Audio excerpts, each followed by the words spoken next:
Welcome to Synchronicity. This is a re-recorded intro because I forgot to do the Ned ad, which is also at the end, which you will hear me butcher. So I'm redoing it at the beginning. We'll get into the actual episode in a second. My friends at Ned, you may know them from the Full Spectrum Hemp Oil that I have used and endorsed because it's fucking cool, CBD.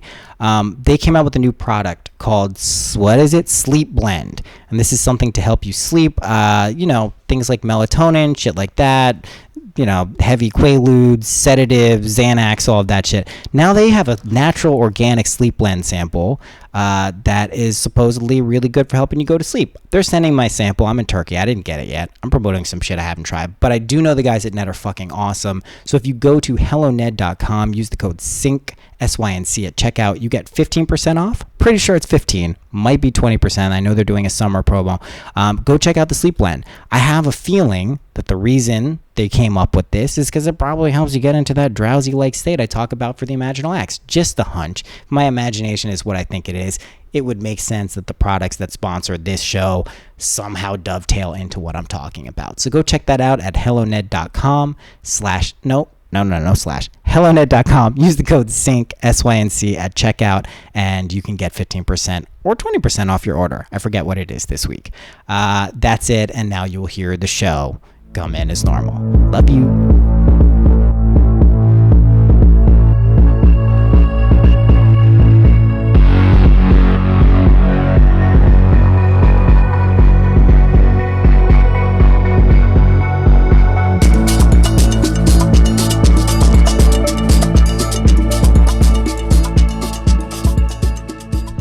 Welcome to Synchronicity. This episode might be a little bit late because I was procrastinating.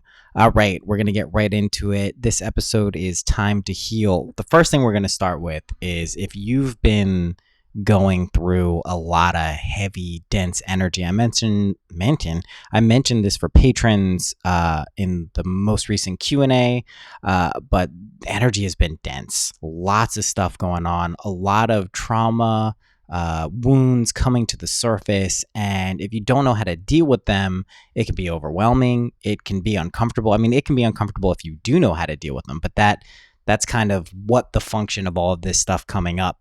That's what it's supposed to be doing. It's bringing it to your awareness so you can transcend it, so you can heal it. So we'll be talking a lot about how to do that in this episode. But just if that's what's been going on for you the past few weeks, couple of months, it's normal. Everyone's going through it. No matter how advanced or stabilized your consciousness is, it's just something that people are collectively processing. So we'll be getting into how to heal, how to deal with this stuff, but just don't freak out if it's going on. A lot of readings I've had recently, people are kind of oscillating pretty heavily, and, I get it. It's totally understandable, myself included, and I'll bring up personal examples of what I've been going through and how I've been dealing with it. And then the encouraging thing is as you actually honestly and introspectively look at this stuff, you really do start to heal it. So it's not like this thing that just tortures you, or it's a pattern that you're running that you have to deal with for the rest of your life. It's asking you to investigate something. So doubt, fear, anxiety, shame, those are threshold guardians, right? We've spoken about that last year. I think it was the Imaginal Techniques #2 episode, but those are threshold guardians. These are emotional states of being that are essentially there to show you that you can move right past them when you have the correct approach. The correct approach is usually just honestly going into yourself, carrying some level of lightness, playfulness, curiosity, and not getting too, don't fight shit. If you fight shit, it's just going to strengthen it. It's like anything. Don't fight it. Have the correct approach. So we'll be getting into that. I'm going to be reading from all of this stuff I wrote. There's a lot of shit here. I don't know if we're going to get through all this, but we'll see what happens. How you doing, by the way? Should be doing pretty well. But if you're not, there's a Mars square Saturn. I think I mentioned it. Mars square Saturn. Yeah. Mars Saturn square. So the energy, I think I mentioned this in the Patreon too, but it's like Mars is saying, Saturn is saying, hey, you got to learn some lessons, young man. And Mars is being like, hurry up, you old fuck. That's basically what the energy is. So you may be having this push-pull dynamic that's been going on. It's totally cool. Don't freak out. Don't think you're doing something wrong. It's just something we're collectively processing. Worlds are also colliding. I spoke about this in, was it last episode? I don't remember which episode that was, but what I think is happening, what it feels like is happening to me, is these higher dimensional levels of consciousness, 5D, 6D, 7D, 8D, 9D, 10D, 11D, 12D, they're merging with our world. Now, in reality, they're all always present, right? There's no distinction between these dimensions. You don't actually necessarily move somewhere else to experience those dimensions. They're all overlaid on top of us. But what's happening is a lot of us are waking up, kind of removing that veil, getting more sensitive to these higher dimensional consciousness, and that's shaping what our physical reality seems like, our external world. And that can be disorienting if you don't have experiences with it. But if you do, it's pretty fun and it's pretty cool. So I want to talk about one thing right off the bat. I see a lot of people asking questions about 3D and kind of using the term 3D pejoratively, negatively, like, oh, well, that's just the 3D thing. Don't do that. I highly recommend not judging three-dimensional reality, regular consensus reality, as anything lesser than any other dimension, right? Yes, hierarchically, it's an easy word to say, it's a lower dimension, but it's not lesser than. It's not a value judgment that you make on the dimension. If you start doing that, you're going to fall into the same trap that a lot of people who engage with Buddhism and Eastern philosophies and psychology, where they start pinning all of their troubles on the ego, this phantom narrative of what the ego is. The ego is just an abstraction. It's just a narrative that we've built, that we've identified, certain characteristics of it, but there's nothing inherently wrong with the ego. The ego is fine. It's a totally cool, useful tool if you know how to use it. But if you don't, you're going to blame all your problems on it, and that's going to make things worse for you. Same thing with 3D. Don't make a value, oh, well, that's just 3D. That person's just in 3D reality. They don't get it. Don't do that, because A, what will happen is it'll snap back and bite you in the ass.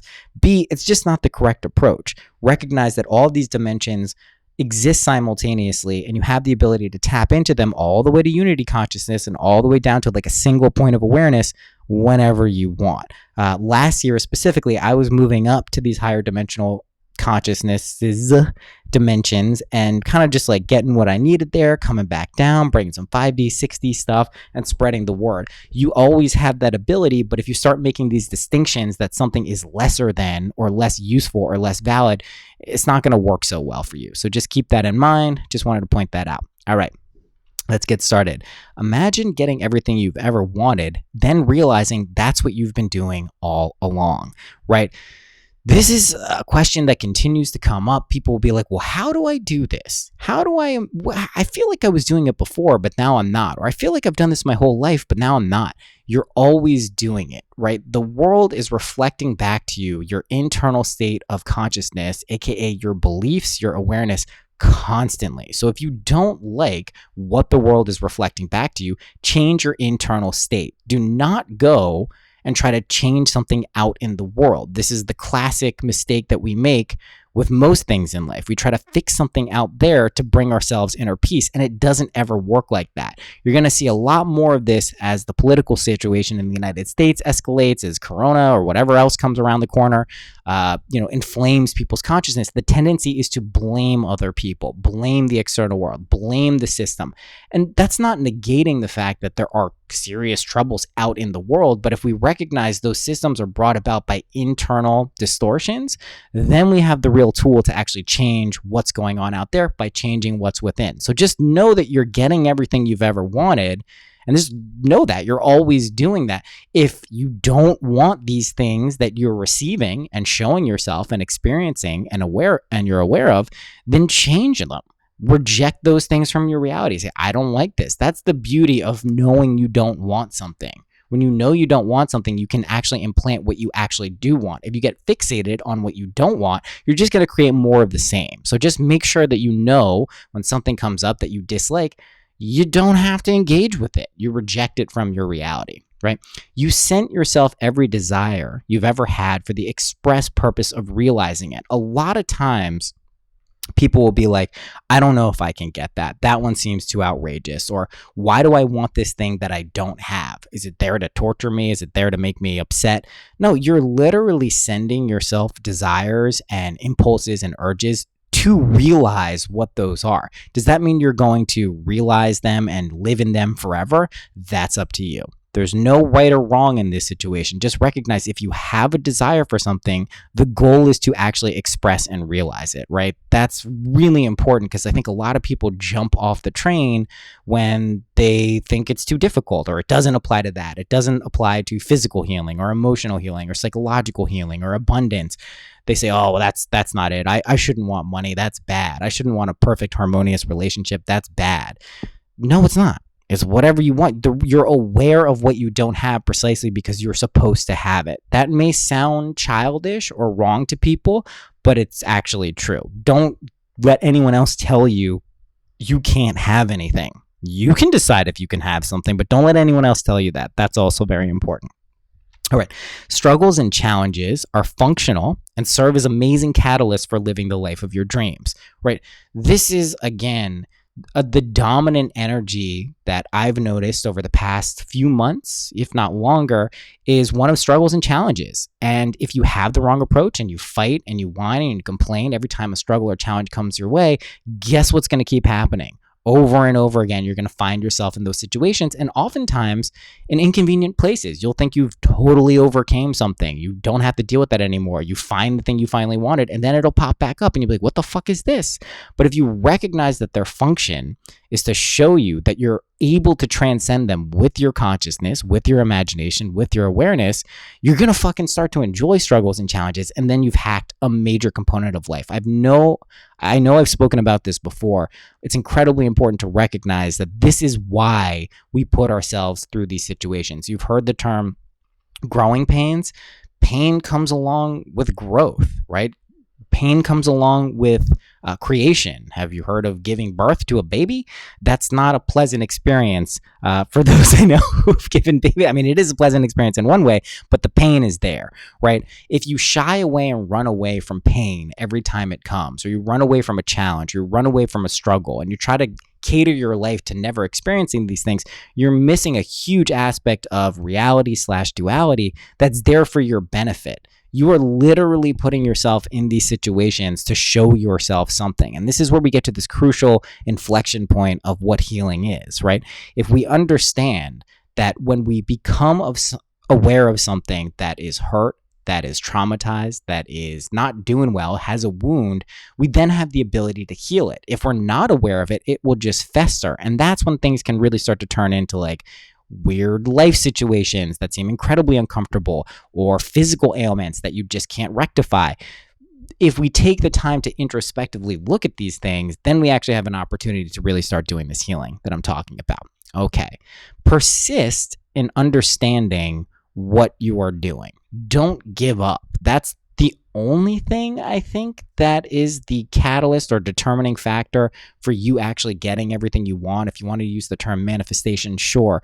Just persist. It's literally that simple. Write yourself a note that says persist. Don't give up. Now, if you're getting some intuitive insight or downloads that you shouldn't be doing something, don't persist in that, but don't let external factors or situations determine that, right? Your intuition you can rely on, but if someone says, oh, you can't do that, or a situation is reflecting back that you can't do it, or the system is set up that you can't do it, just persist in it, because as you do this, you'll reveal this main operative power of your imagination, of your awareness, of your consciousness. Jesus, oh my God. Is this going to be one of these episodes? I'm saying that because I'm getting these like crown chakra pains. Ugh, is it a download episode? There's going to be a lot of downloads. We'll get to that. But basically, if you persist in these imaginal acts, awareness, consciousness, manifestation, they'll happen. And that's an important thing. When you really accomplish something that's miraculous or impossible or seemingly impossible, those are the things that actually get us to believe that this is really what's going on. If you just focused on really easy, basic things, then that would be the level of understanding you have about this. I find this with skeptics, right? I even know some of my peers, especially when I started talking about the imaginal stuff, is I think they thought I was naive. I think they thought that this is just an easy way to kind of justify the chaos of the world. Now, if you're emanating that or embodying that frequency where you think the world is complete chaos and that's all it will ever be, and it's just randomness, and the best you can hope to do is understand you know nothing, you're going to live in that state probably for a very long time, potentially many, many, many lifetimes. But if you understand that you actually have the ability to change reality, change your internal states whenever you want, change your external reality whenever you want. By changing your internal state, you've leveled up. You've really gotten to this point where you can transcend any of these issues that seem to bind other people. And then the beautiful thing is you can actually help those other people just with your imagination, just with your awareness, just with your consciousness. And it actually works. So when I say time to heal for this episode, it's not just about healing ourselves, although that's definitely, I'm talking like really fast, right? Jesus, I got a lot to say. It's not just about healing yourself. It's about healing people around you too. You need to start with yourself, because if you don't, when you go out and try to help someone else, even if it's their imagination, you're probably not going to have the proper perspective because you don't have the direct experience of healing yourself. It doesn't mean you have to wait forever until you're 100% healed. I don't think that's what we're doing here on Earth. I think we put ourselves through a series of challenges and situations so we can reveal more of our true power. So it's not that you wait until you're like, oh, I'm 100% perfect, now I'm going to help people. But if you feel unbalanced, if you feel unstable, I see this a lot with social activism. The people who go out there and are really fucking vocal and loud and kind of vehement about what they believe in, does that lead to change? Usually. I'm not saying it can't. I'm not saying that there's nothing valid about like the Malcolm X approach of like really taking it to the fucking streets and understanding that shit is fucked up. But more often than not, the people who really get through to the people who are capable of making change, right? These are world leaders, whatever. It's not even about world leaders, but people who are able to implement systems. Those people are not attacking people, right? And this is somewhere where I kind of break with a lot of the Arsenal energy people. My approach, this is only based on my direct experience, is sometimes it's okay to really like flare that Arsenal fiery energy. But a lot of times you want to save that fire for your internal state of being so you can continue to fan the flames internally, so you have the strength and capacity and knowledge and wisdom to get real things done. So just recognize that you're doing that more often than you probably want, which is if you're reacting to things, if you're getting angry, if you're just like going out and trying to fucking yell at other people, that's not great. I saw recently a lot of people started attacking this kid. Remember the kid who was like smugly looking at the Native American guy, Nicholas Sandmann? This is like a couple of years ago or something. Well, it feels like a couple of years ago at least. And, they're like, look at this little shit. He was a little fucking asshole shitting on Native Americans. He recently won a settlement against the Washington Post. And I read a pretty insightful tweet. I was going to say article. It was some lawyer tweeting that was basically saying that, the settlement is probably not that big. Usually the reason these things happen is the bigger company, here in this case the Washington Post, allows them to kind of like tout that they've won a big victory, but really pay them like a small amount. But anyway, this kid's back in the news. He was just speaking at the Republican National Convention, and people started attacking his looks. And here's the thing. He's a doofus, all right? He's a political pawn. He probably isn't aware of the exact situation, but he's a young kid. He's getting fame. He's getting attention, arguably from not the right people, but he's getting this attention. But a lot of people on the left, Democrats, moderate Democrats, progressive Democrats, are shitting on the way the kid looks. Like just overtly being like, look at this loser, look at this kid, this fucking pale-faced white dingus.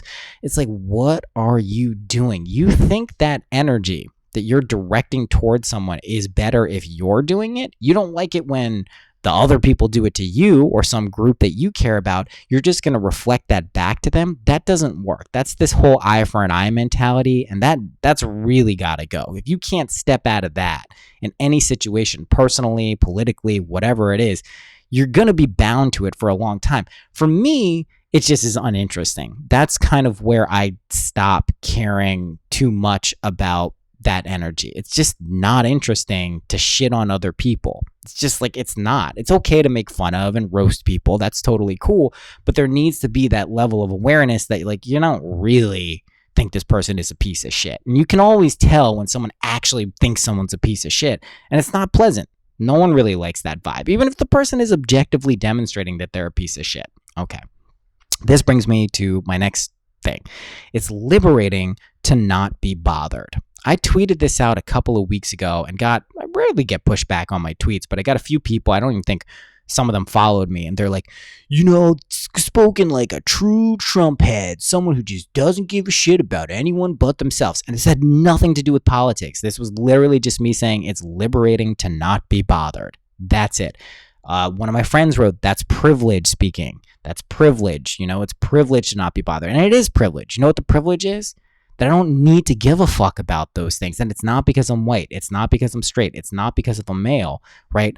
It has nothing to do with that. It's a privilege to actually be able to embody the state of not being bothered while being aware of the other things objectively that bother other people, right? I'm not negating all of the things that are going on in the world, right? I'm not negating the power and importance of the Black Lives Matter movement, but it's really important to just recognize you don't have to be bothered by it. Bothered is not a state anyone should be in. Agitated is not a state anyone should be in, right? You can get riled up and directed in the right way if you know what you're doing. But from what I've seen, some of the people I know who are really powerful social activists in the world, really have been doing this for like 40, 50 years, deep into spirituality and into, a lot of just like very powerful stuff. They're not doing that great. They're getting agitated at every rub of the mirror, right? Every single thing that is objectively bad out in the world, they are raging against. And that's what initially was astounding to me, because I'm like, shit, these people have been fucking meditating, sitting down with their own minds for decades and decades, and they're still getting riled up. This is some of the reason I probably take too hard of a pendulum swing back towards the idea of what traditional mindfulness and meditation is I see the ineffectiveness in other people. I'm not judging it. I just see that people have devoted a large portion of their lives towards stabilizing their minds, or just they're fucking lose their mind over shit, whether it's the environment or Trump or any of these things. And I'm not saying those aren't important issues that are worthy of our attention, but if you can't engage with them in a way that doesn't bother you, maybe just take a step back, take a few plays off there, chief, right? No big deal. That's important. If you think by withdrawing your awareness and attention away from something, the problem will not be solved, then you really don't understand this imagination stuff. If you think you actively have to be focusing on every single little thing out there, and that's the only way, that's the illusion of control over external reality. You have control over your internal reality, which paradoxically gives you control over external reality. But really just try to watch, in the next few months especially, where you're lashing out. For me, this happens with Biden. I usually go this like meta thing happens. Like I'll see my friends, get really jazzed up about voting for Joe Biden and Kamala Harris. And I go, oh, what is the matter with these people? Why are they doing that? And I notice that I'm putting the same type of energy in that they're probably putting in for why Trump is bad. So I try to take a step back when I'm getting into those mindsets and recognize what is valid here. What about my friends, kind of what I feel getting suckered into this political environment and voting against their interests or caring about things that aren't worth their time? What is the validity there for me? If I can emotionally distance myself from the reactive tendencies to get like totally fucking worked up, oh, how my friends be so stupid, and can actually see that, oh, well, maybe what I'm concerned about is that I care about my friends and I care about my loved ones, and I wish they wouldn't devote too much time, probably any time, caring about the political process at this point. Some people are bothered by that. They think it's critically important to vote. It's really, really, really important, right? I've also found that when people say it's really important to vote, what they're actually saying is it's really important for you to vote for the person I think you should vote for, right? If everyone who said, get out and vote in 2020, right?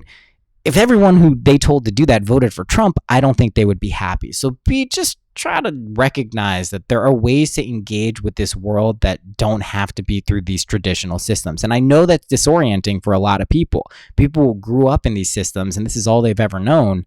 This isn't going to necessarily sit so well. But if you're a person who has a loose, open mind, open heart, you'll probably be able to figure out that there's a better method for changing reality than going out and trying to like fuck other people's shit up. All right. These tweets are out of order. We're just going to go like this. You know how it goes. All right. Cryptocurrency. We've hit the point in the crypto market where it's virtually impossible to not make money. And this is very fun. So I've been talking about the Discord. You get that if you come on the Patreon. A lot of people have been very happy there.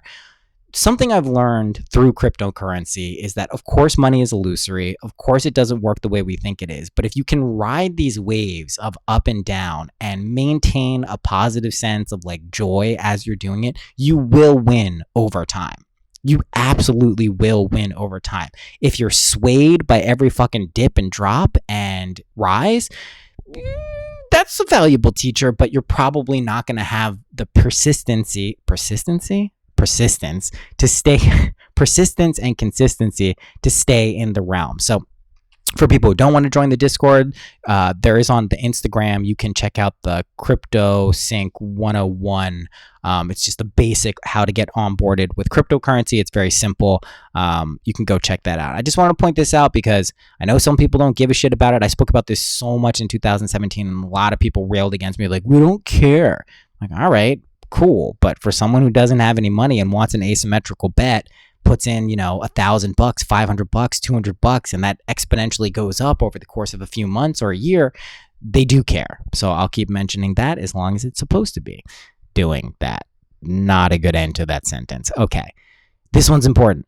Did I mention this last week? Make a promise to yourself that each time you go to sleep, you'll accomplish everything you've ever wanted to do. It really is that simple. Okay.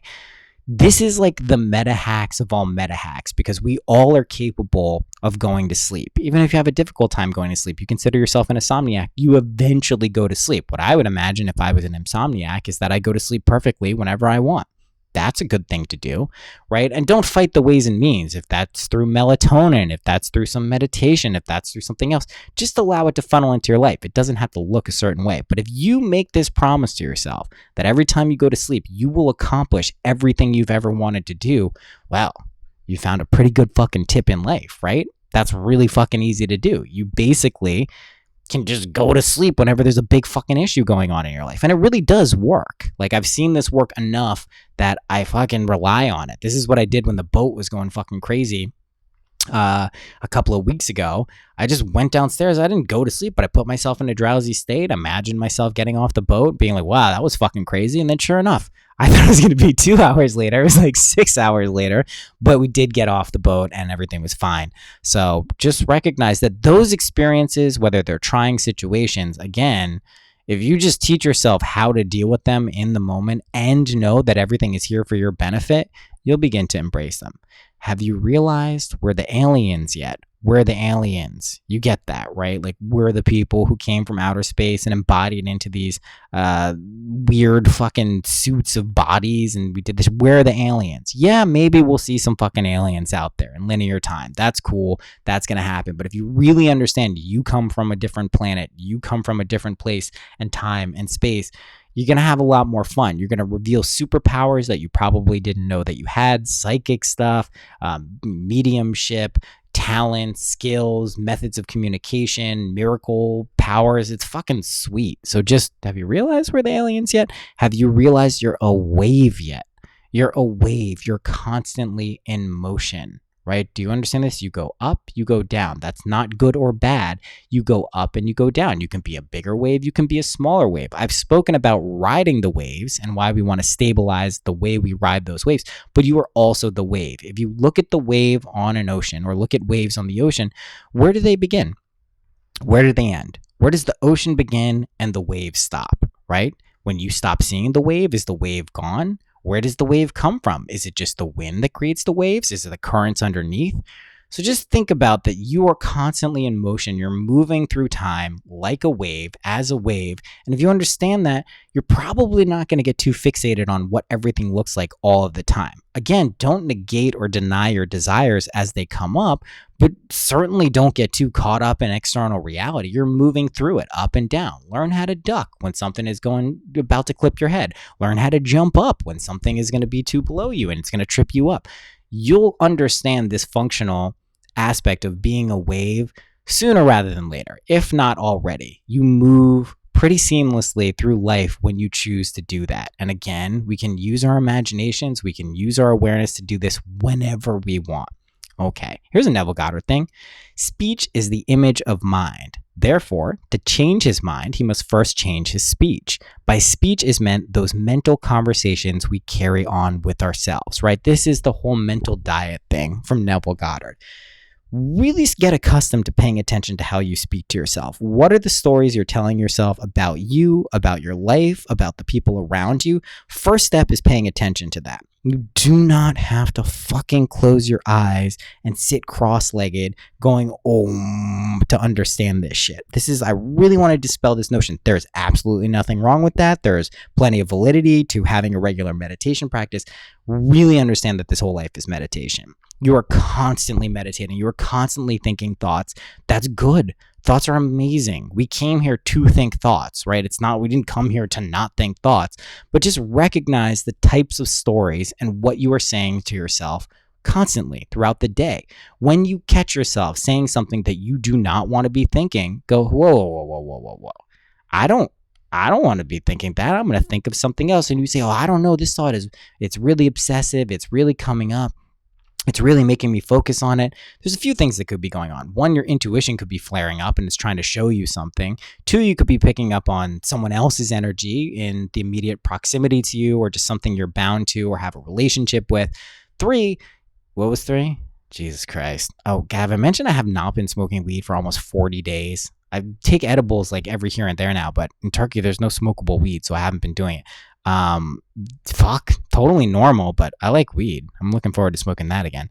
But pay attention to these stories, and as you're picking up on the energy, maybe it's trying to uncover something that you're supposed to deal with. However, if it's none of those things, if it's not other people's energy, it's not something you're supposed to pick up on, and whatever the first thing I mentioned was, change your fucking thoughts, right? Change your thoughts. Catch it, change it, release it. That's the whole thing. So let's say you're thinking about, I wish I had more money. I don't think I have enough money. I got a lot of things I got to do. I don't have enough. Okay, you can keep going on that track, which what do you think that's going to give you?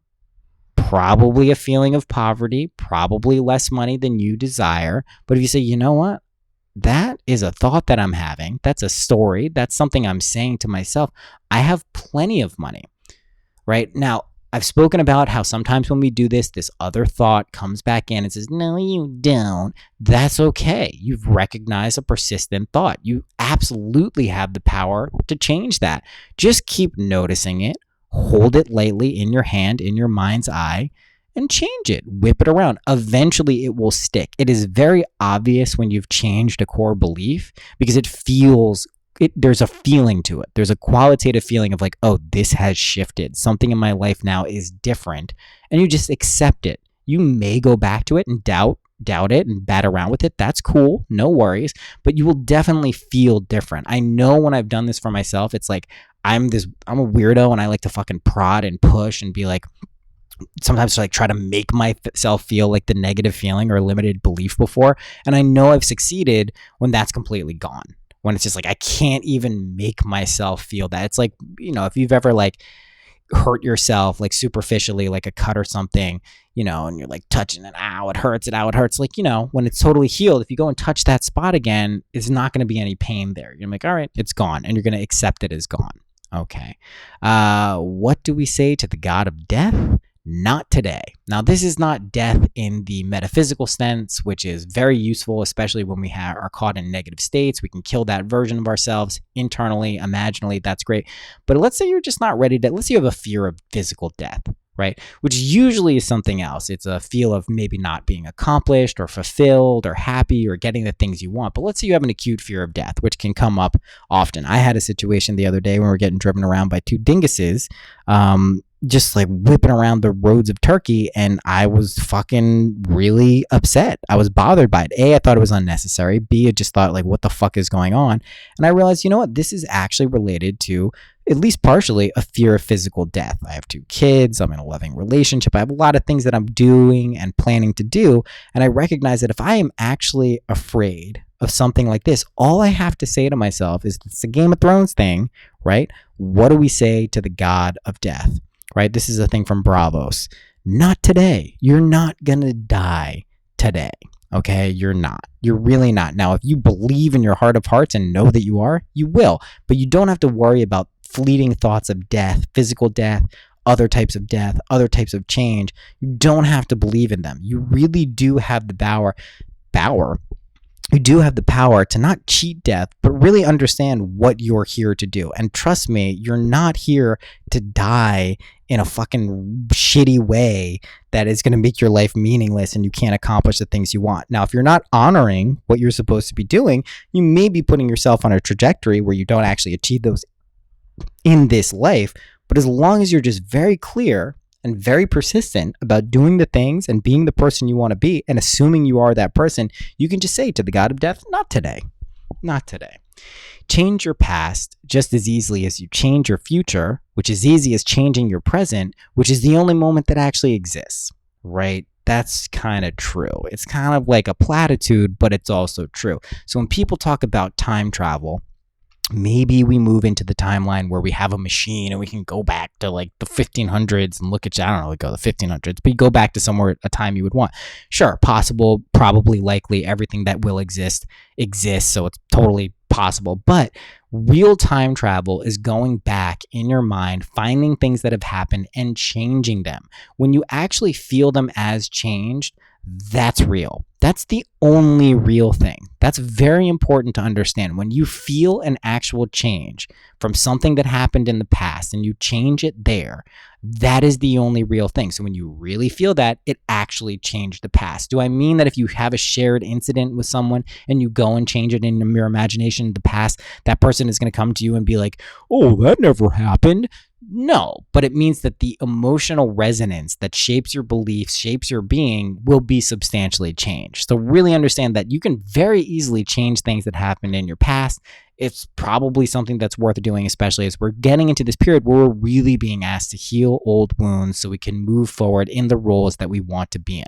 Now, it's just as easy to change your future. So if you feel like you don't know what's coming, or only bad things are happening, or you don't know if this is going to happen, but you really want something, you can do the same thing. Just because you haven't actually experienced it in this reality, in waking life, doesn't mean it's any more difficult than changing something in your past or changing something in your future, or in your present rather.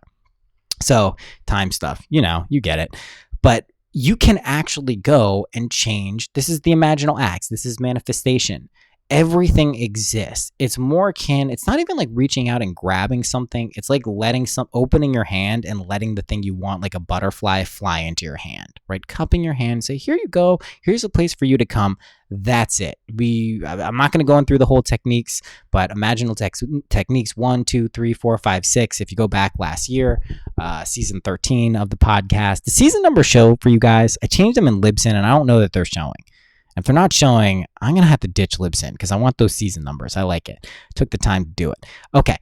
So just recognize it's really easy to change your past. It's really easy to change your future, which means it's really easy to change your present, which is really the only point in time that actually exists, right? It's the only thing that we are ever constant and aware of is our present situation. Even if we're time traveling to the back, to the past, even if we're time traveling forward to the future, we're always doing it from this state. Now, ketamine and other things will show you that these conceptions of times maybe aren't as solid as we like to think we are. But if you're living in a regular state of consciousness, a normalized state where you experience linear time most of the time, recognize you always have this ability to go back and change things. Super important. Or change your future, right? Super cool. Look out into the world and appreciate all the things you've created, which is everything. It's very important that you understand you did all this. You are here experiencing it, which means you did it. You can even take credit for it. You can look at a beautiful tree. You can look at the beautiful ocean. You can look at your loved one and say, I did this. Not in an egoic sense. You didn't sit there and go, I'm going to do this and this is why it exists, so you should thank me. It's just you are aware of it, which means you've created it, right? If you can just appreciate that, that means whatever you look out in the world, whatever you see that you love, you're the source of that. That's pretty cool.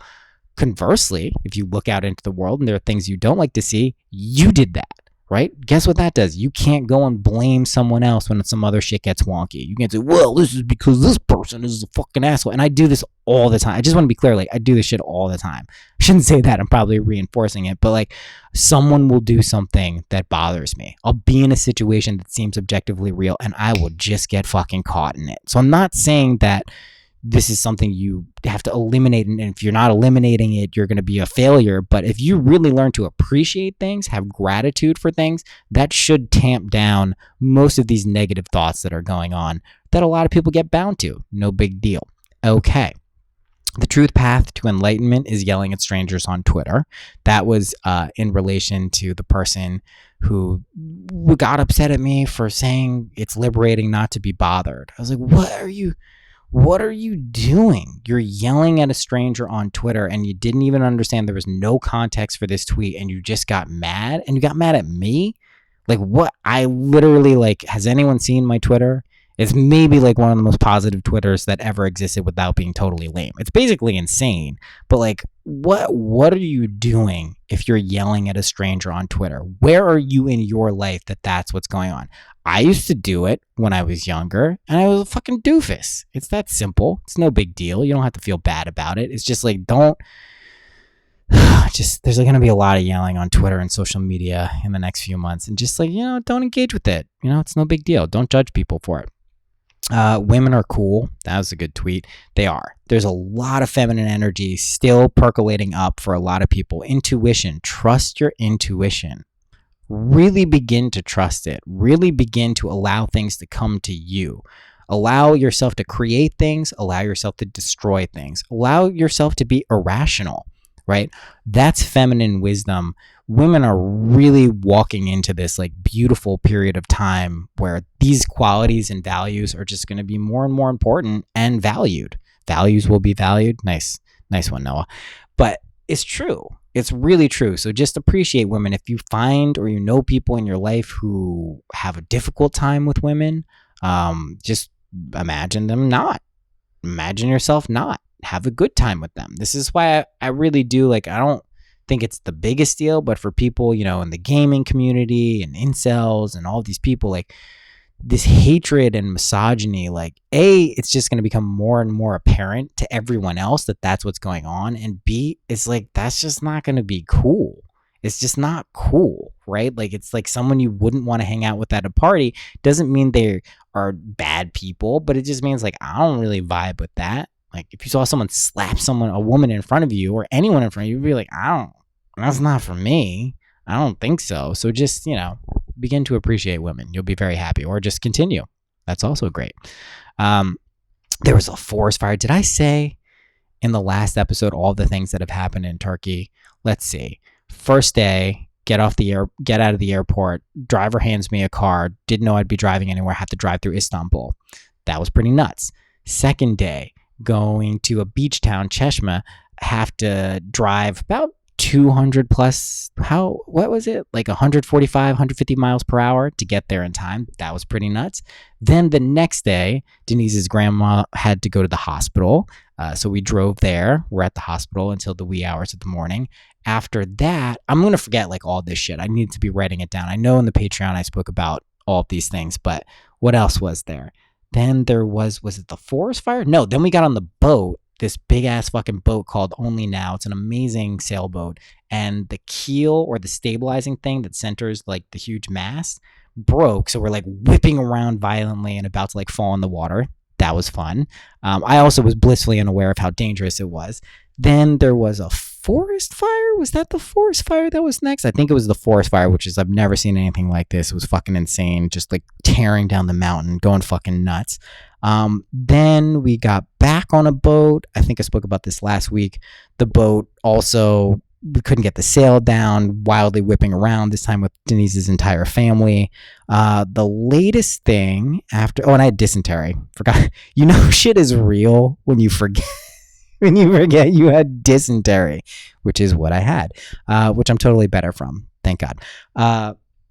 So then this last one was these drivers driving around from where we were, like 4 or 5 hours away, back to where we are now. And man, that one I probably handled the poorest of all the situations. There's something that, for me, when I'm in a car and other people are driving, if I don't feel safe, it's very difficult for me to kind of like get out of that mentality while I'm in it, especially if they're taking unnecessary risks or like texting while driving a stick shift and almost crashing into the back of a truck, which is something that happened. It's hard for me to shake that. So I'm going to bring up this situation for a couple of reasons. One is I could look at this like, well, I just have a problem with being in cars with people, right, who I don't feel safe around. Or I can keep going a few more levels. I can be like, well, why don't I feel safe? Is it a control issue? Is it because I think I'm going to die? Is it because I think there's fundamentally something wrong with this person? Am I judging them? There's a whole series of questions that I can ask. And a lot of this stuff, I think, comes from the Theta Healing stuff we were listening to, even though I consciously wasn't listening to any of it. Denise has broken down a few of these concepts for me. If you take the time to actually get to the root of why these situations are coming up, then you have the ability to transcend them. Then you're actually getting into this healing modality rather than just reacting to things. Now, is it possible to say, well, you know what? I would just like to be chiller in all situations where I don't feel safe. That's a great meta-imaginal act. But recognize if you set that as a destination, there may be a whole series of things that come up that feel very difficult or painful. You may put yourself in these situations, right, over and over again, objectively unsafe situations, so you can transcend that, and then you don't have to go through them anymore. Or when you do, you'll realize you're in a completely different state of consciousness and you'll know how to handle it, right?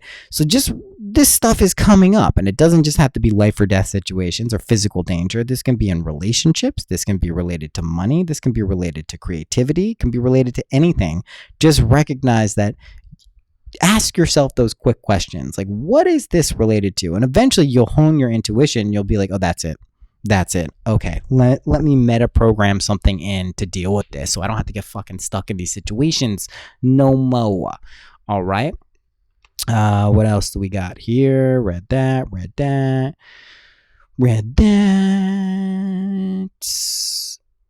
Okay. Yeah, here's a series of Neville Goddard stuff. You are ever receiving that which you are aware of being, and no man gives thanks for something which he has not received, right? You get it?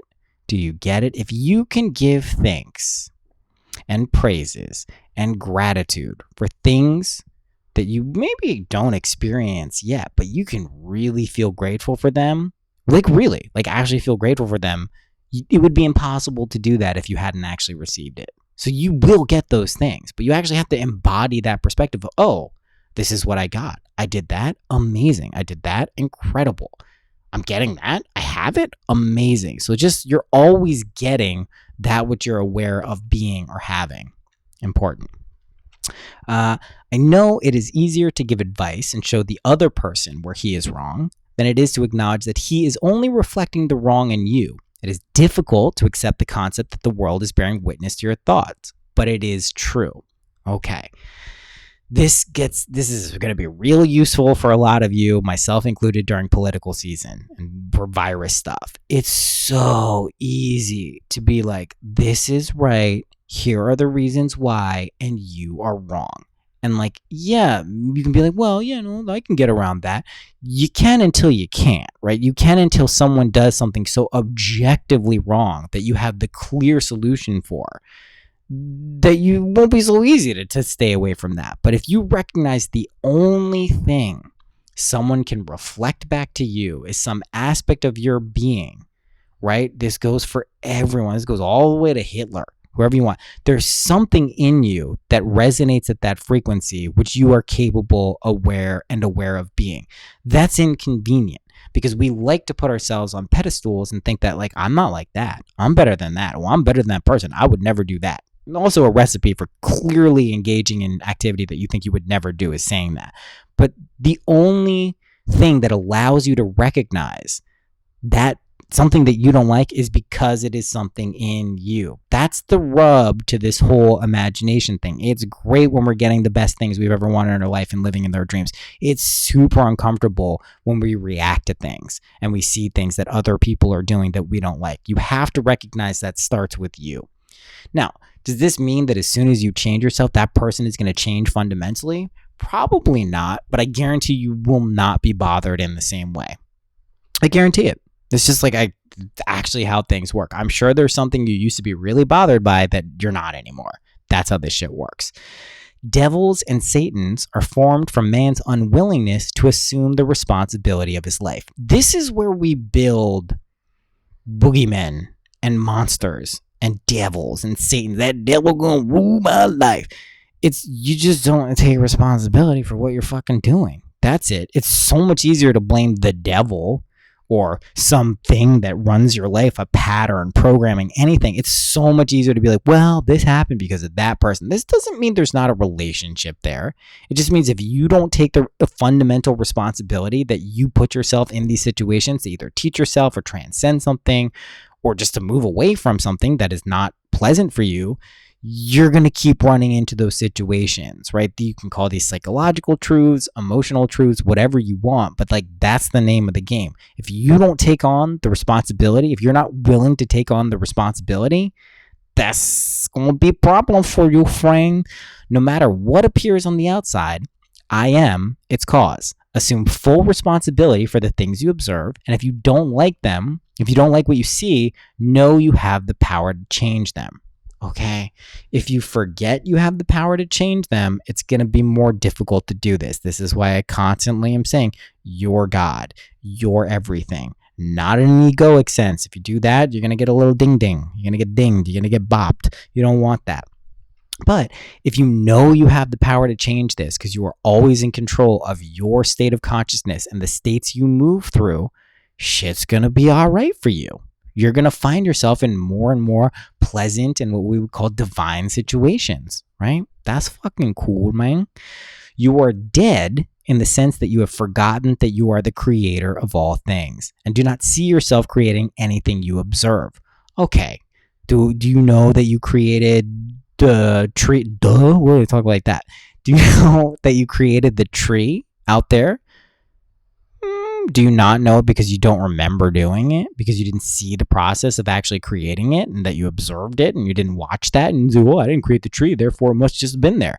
You did it. So if you don't remember that you're doing that, you're dead. You're basically in this stagnant state in this movie reel where you're just going to be running the script and you have no control over it. Once you recognize you can change the projector, you can change what's going on, that's pretty cool. You can change the program, you can change the simulation, whatever terms you want to use, then you're good.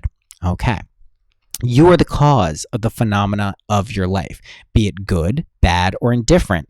If to you the news is distasteful, you're a dreamer of that distasteful storm.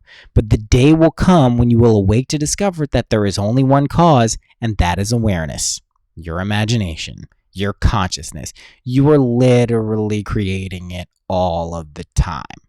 All of the time. Not just when you want to. Not even just when you're aware of it. You're doing it all the time. Do you not like the thing? I think a lot of us in 2020 are like, I don't know, I really want this for that long. And the beautiful thing is, it's probably not going to be in it that long.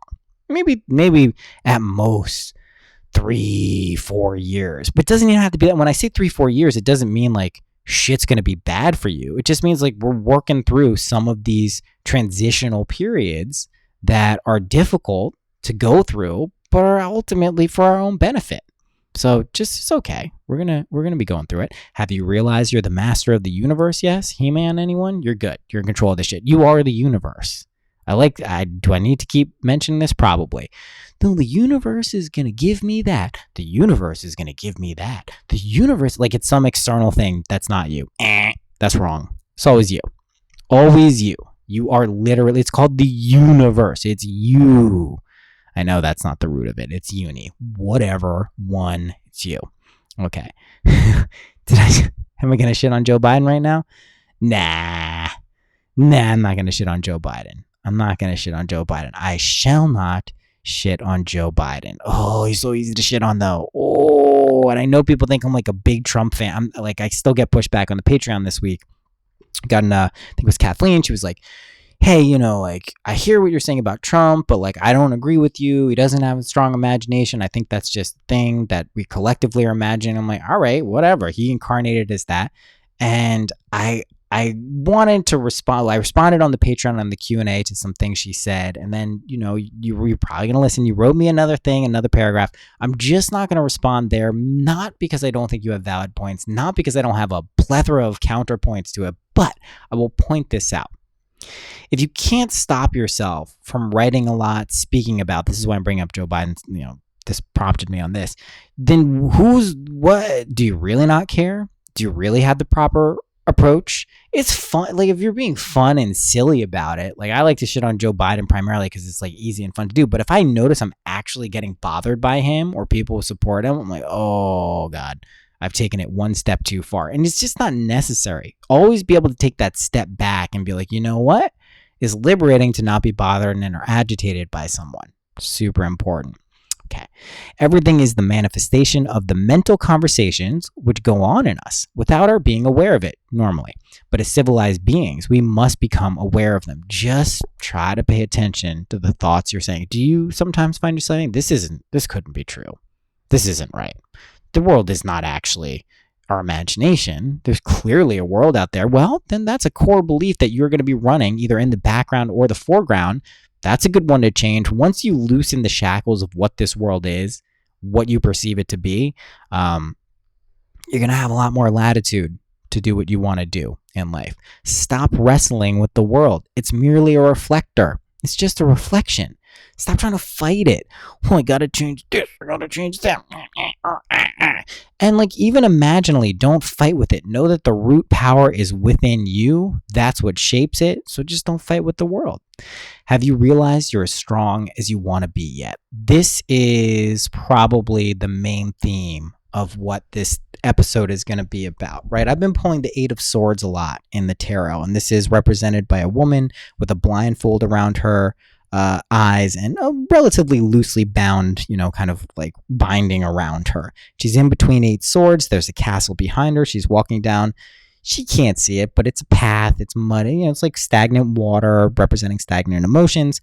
And it's kind of muddy. It's totally navigatable. It's not impossible for her to pass, but she's blindfolded, surrounded by swords, away from her home, kind of bound up. And this is a card that often represents victimhood. And I think one of the biggest things we're being asked to transcend right now is this feeling of victimhood, right? Is this feeling of, I am a victim related to this. This doesn't mean you haven't been in situations where you were objectively wronged. It just means you have to be able to look at these situations as something you have the power to transcend. You can change that. If you look at yourself like a victim, if you walk around with the belief that you've been inexorably wronged and just, shit isn't good and you're never going to succeed, or people do things wrong to you, even if you're not acutely aware of it, if you're just walking around with that, it's going to continue to play out in your life. But if you can see yourself as ultimately infinitely strong, capable, able to do whatever you want, power in the most truest and positive and wise sense of the word, you'll feel like a victim less and less. This is really important. This means banks don't rule you. Politicians don't rule you. Family members don't rule you. Friends don't rule you. Anyone you're with doesn't rule you, but you rule yourself. That's ultimately being that's infinite strength. That's like the best type of strength. And it's not a rigid strength that allows you to be broken very easily, but it's a type of strength that's malleable. It can move with, mutable, to use the astrological terms. You can move along with things with a real internal sense of confidence and faith and love and all of the good things that we want in life. So just recognize and realize you're as strong as you want to be. If you buy into a victim mentality, I'm not talking like like half the episode is like, don't shit on other people. I'm literally about to shit mainly because he's a Jets fan. That's the whole reason. Gary Vaynerchuk. All right, I'm on TikTok enough that he's kind of found TikTok and Gary V, and he's fine. He came with the wine business and moved into this motivational speaking type thing. It's fine. I get weirdly agitated by some of these people sometimes, but I hear him being like, you tell everyone to fuck off. This is what you gotta do. You gotta tell everyone to fuck off. I'm not trying to present like, don't be a victim ever. Like, you can feel like a victim sometimes. Just don't get bound to that state. Sometimes it's useful to feel like a victim so you can understand what people who are actively living in victimhood feel like. We do this as empathic people, for all my empaths out there.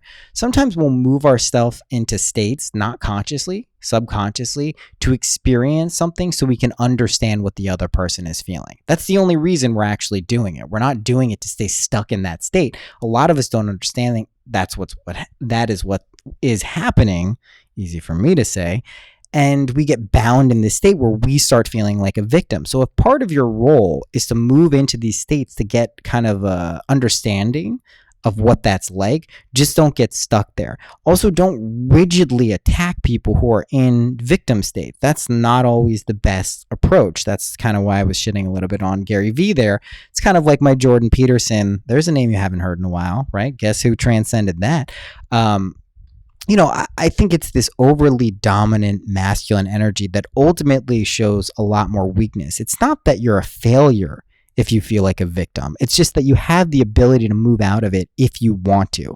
I don't think anyone is doing a bad job if they feel like a failure, if they feel like a victim. It's just I'd like to remind them that you actually can move out of this state relatively easily. And we talk about a lot of manifestation things here related to, not just material things, but things we would want.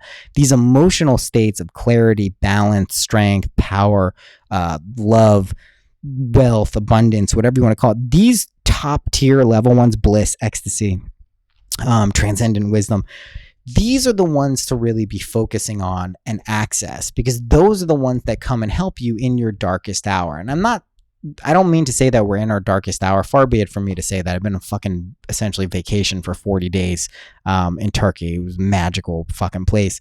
But there are things we're going to be dealing with as time goes on that we're going to want to be able to transcend. So if you can just get over the sense and feel what it feels like to be infinitely strong, you'll naturally find yourself moving out of victimhood. And you probably won't pull the Eight of Swords 10,000 fucking times over a month period like me.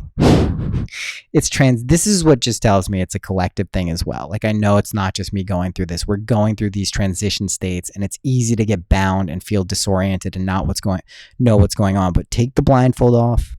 Yeah, maybe it's not a fucking red carpet, right? I heard Rodin from Water Baby talk about this last year. I think it was with Jessa. I don't remember who, but she was talking about, and I think on the podcast I did with her on the Patreon, 2021 is going to feel very muddy and kind of murky. I think that is the transition point in that Eight of Swords. That's like, we're going to be taking off, actually moving, but we may be moving through something that's not like a golden carpet, Jesus Christ, a red carpet with gold trim around it. Maybe not. Maybe yes. Maybe some of us will have a magic carpet that we can fly around and go above things. I'm just saying, you got to get that point where you take off the blindfold. And a lot of that has to do with shedding victimhood. Okay, couple more things. This is a long episode, huh? As you review your day, it's important to revise each negative reaction so you can remember it as what you wished had happened rather than storing that memory as it occurred. What you think of with feeling or emotion is an actual fact, right? That's true. I know people don't like the term alternative facts and all these things, but the only thing that I know is a fact is an emotional fact. When you feel something to be true, when you believe something to be true, it is true, right? Because you feel like gravity isn't real. Whatever, dude, whatever. I'm not saying that. And for some people, gravity isn't real. When you shoot yourself off in space, there's no gravity, right? Zero gravity, blah, blah, blah, blah, blah, blah, blah.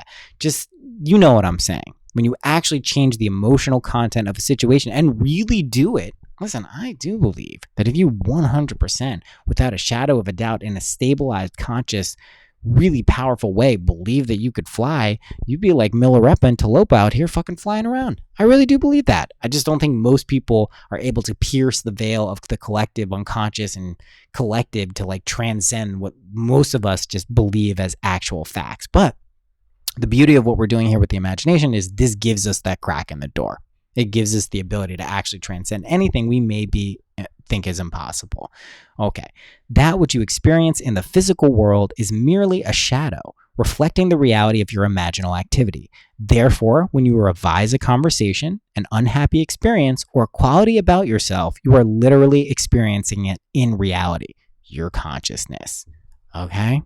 I don't really need to say anything else about that. That's it. Thank you, Neville Goddard. For me, you came down from literal ethereal heaven for this experience. That's what you did. That's fucking awesome. Enjoy it. You understand? Enjoy it. You didn't do it to be miserable. So fucking enjoy it. Okay. That is it. We did it. If you have any questions, you can find me on the Patreon.